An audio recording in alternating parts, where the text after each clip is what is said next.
All right, welcome everybody to today's segment of our 7-day challenge. And this week we're talking about self-care. And today we're specifically talking about self-care physically with exercise.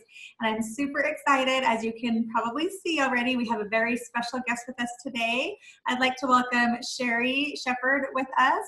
And you guys, I'm so excited to introduce you to Sherrie because she's an amazing fitness coach. She discovered her passion for fitness after having her third child. She has 5 crazy kids now and is super amazing that she can balance everything in her life. But after having her third child, she really discovered her passion for fitness.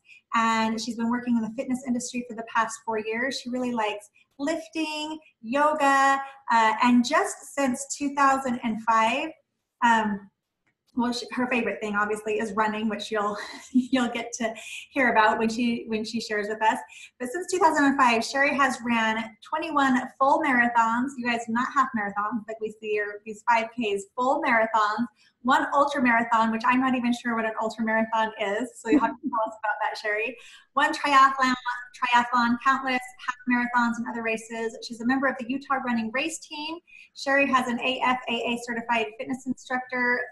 She's a Les Mills certified grit instructor, NASM certified personal trainer, and Revolution certified running coach. And she's the co-founder of TGE Marathon Mind, which is a revolutionary approach to marathon and mental coaching, which obviously meant the mental aspect of it is so important. So while Sherrie isn't kicking butt in the gym or on the road, then she also moonlights as a piano teacher.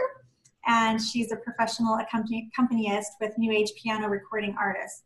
So that, plus taking care of her 5 busy kids, is just, you can tell we have this incredible co-host with me here today. So Sherrie, I'm super excited to have you with us. Welcome, and thank you so much for joining us. Thank you.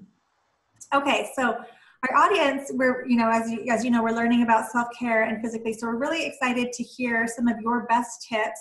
But first, can you tell us how long you've really been pursuing your coaching business and why you have a passion for doing what you do? Okay, so I have been certified as a running coach for 2 years, but I'm just getting started with this new coaching business, the Marathon Mind.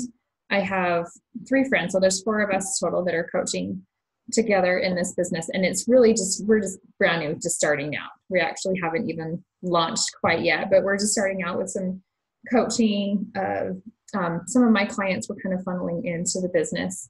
And the premise of our business is that a lot of running coaches out there just give you a training schedule and don't really encompass everything that is involved with running. And so we're going to provide our clients with not only a training plan, a schedule for running, we're also going to provide them with a strength plan and a nutrition plan. And the most important factor is the mental plan. We actually have mental coaching and weekly mental homework that we give our clients, because that mental part is such a huge part, especially for distance runners. So we just kind of wanted to bring all those factors together into one really awesome package for coaching. And my passion, I started running after my 3rd baby because I had postpartum depression, and I was trying to find a reason, just a way to get out of it. And I just started walking, and then I started running, and I thought, oh, I want to run a 5K. And it was like, one and done, I'm going to do a 5K, and that's it. And I just got a big endorphin rush, and I felt so much joy. And so running has just been my joy for 13 years. And so I just want to share that. I want other people to feel the joy. Oh, that's so incredible. And I think, as women, which most of my audience is, we have some men as well, but I think that we can all relate to having that postpartum, those feelings of overwhelm, and just in life in general, sometimes our identity is lost a little bit in all of the diapers and dishes, and having something like that physical exercise time where we can be alone for a little bit. I remember there were times where I went to the gym just specifically so that I could be by myself for a little while. For sure. And those endorphins released naturally. So that's so incredible. Okay, so question number 2, Sherrie, we're talking about self-care and exercise, obviously. So what are 3 ways that we can literally exercise ourselves into better self-care? What are your best 3 tips on how we can implement that into our life? Number 1, I would say find your why. I think that's probably the most important thing to do when you're starting out in a fitness regime is to know why you're doing it. And I've noticed, especially with my training, when I'm training at the gym, if your focus is on the number on the scale or weight loss, then it's really easy to fall off the bandwagon and get discouraged. But if you have a reason, maybe it's for your kids, to set a good example, or, mine initially was to combat depression. Or maybe you just have a goal that you really, like, you want to learn how to run a marathon, or you want to be able to do 100 push-ups, or whatever your goal is.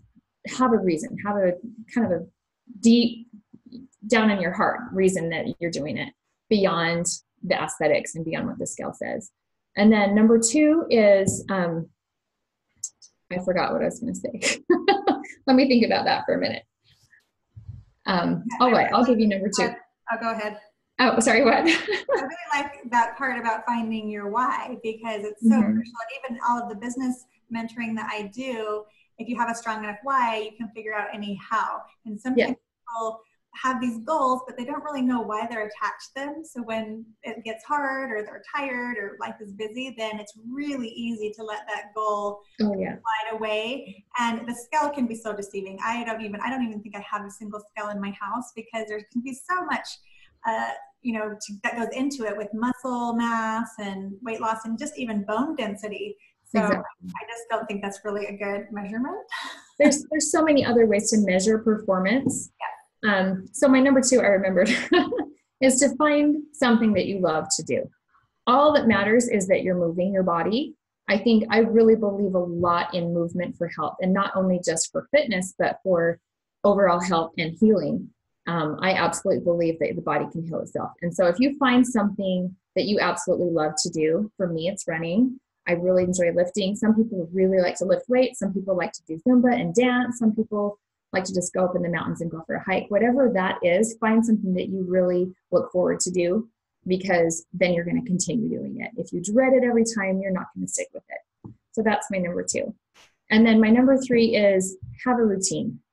So whether that means you're going to go to the 9 o'clock class at the gym every day, or you're going to run every day at 5:30 in the morning, have a routine and stick to that routine. And the other thing that goes along with that is to have a buddy system. Have somebody that you like to hang around with, and that has the same goals that you do.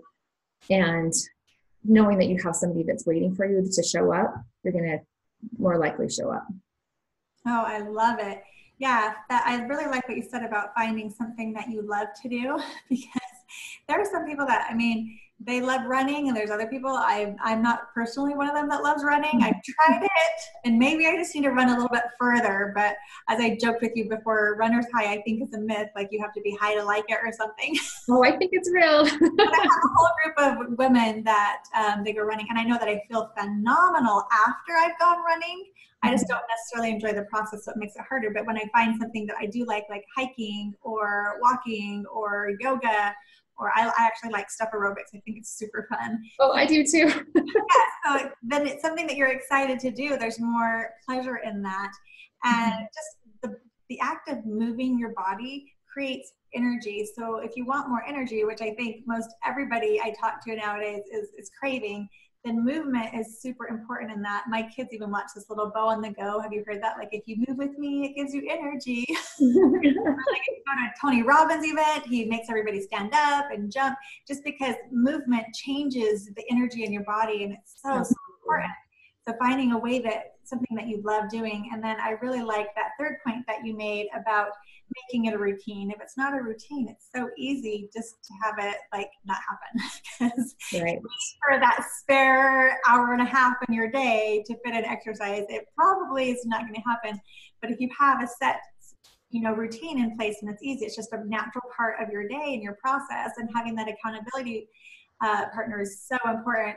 This summer I had a running group, like I told you about, and I would show up because they were there waiting for me at my door. And we just stopped once school started, because we were all getting our kids ready for school in the morning, and I actually haven't gone running since.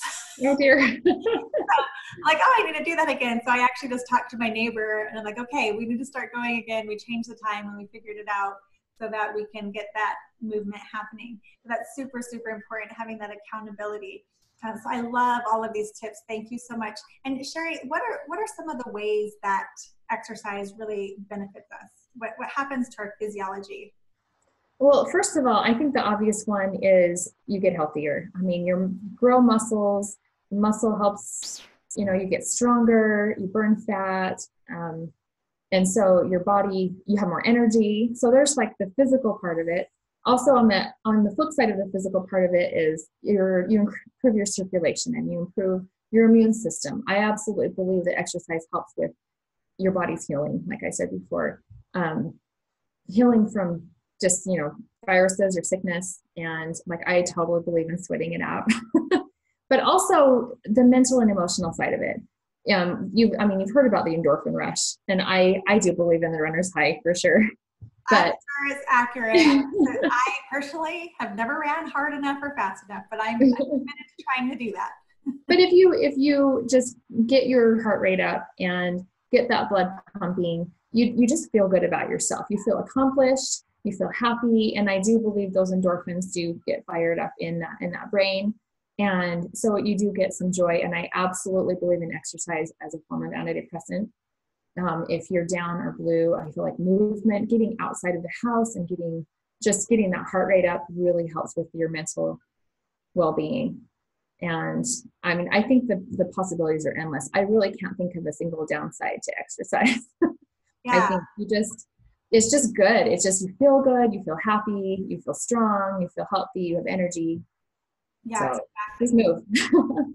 Oh, thank you for sharing that. I definitely agree. And not only do you have the physical aspects, but the emotional, the mental, just even the health aspects of creating long-term fitness and immunity. Your body's not going to break down so easily when you have a strong, healthy body. Mm-hmm. So you guys, the challenge is for you to identify one physical type of exercise that you want to do, whether it's running or swimming or hiking or yoga, and make sure that you create a routine around it so you can help support that happening regularly. And then Sherrie, thank you so much for joining us today. And last question is, how does our audience find you if they want to connect with you and follow you, learn some of your tips, or hear a little bit more about your coaching? Okay, so my coaching business, my Instagram is The Marathon Mind.